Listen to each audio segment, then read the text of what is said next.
안녕하세요. 최은영 변호사. 정일영 노무사입니다. 오늘은 10대 비과세 20만 원 한도 상향을 주제로 이야기를 나눠보려고 합니다. 올해부터 소득세법이 개정되면서 10대 비과세 한도가 늘어났죠?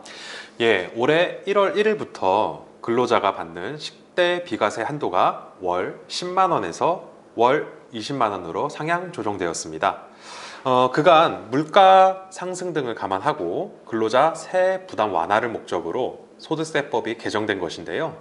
확대된 비과세 한도는 2023년 1월 1일 이후 발생하는 소득분부터 적용됩니다. 네, 그렇다면 비과세 한도가 상향 조정되면서 변경되는 사항은 무엇인가요? 예, 우선 비과세 한도가 상향 조정되면 소득세 및 지방소득세, 4대 보험료의 산정 기준이 되는 보수 총액이 감소합니다. 따라서 근로자 입장에서는 세금이 줄어 급여 실수령액이 증가하고 사업주 역시 4대 보험료 사업자 부담분이 감소하게 됩니다. 그래서 연초에 연봉 협상 등 근로계약을 새롭게 체결할 때 이 부분을 고려해서 급여 조건을 결정하는 경우가 많을 것 같아요. 만약 10대를 20만 원으로 상향 조정하여 연봉을 책정할 경우 고려해야 할 사항은 어떤 것이 있나요? 우선 연봉 책정 시 근로자의 10대를 20만 원으로 상향 조정할 경우 불이익 변경에 해당하는지 검토가 필요할 것 같습니다. 단순히 10대 20만 원 인상으로 월 급여 총액이 늘어날 경우에는 불이익 변경에 해당하지 않지만 이제 월 급여 총액은 그대로 유지하면서 기본급에서 10만 원을 공제한 후 10대를 20만 원으로 산정할 경우에는 불이익 변경에 해당할 수 있습니다. 이 경우 구체적인 사실관계에 따라 불이익 변경에 해당하는지 여부를 체크해 봐야 될 것 같은데요. 네, 예를 들면 어떤 경우가 불이익 변경에 해당하나요?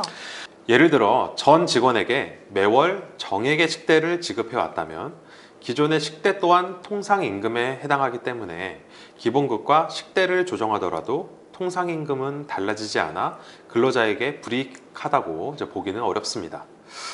이 경우에 평균임금 측면에서도 평균임금에 산입되는 급여 총액도 달라지지 않으니 불이익 변경은 아니라고 볼 수 있습니다.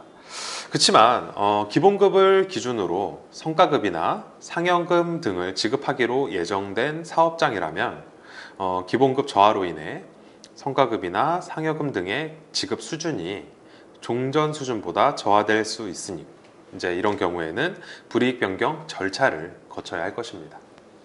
네, 식대 항목 금액을 상향 조정할 경우에 필요한 절차는 어떻게 되나요?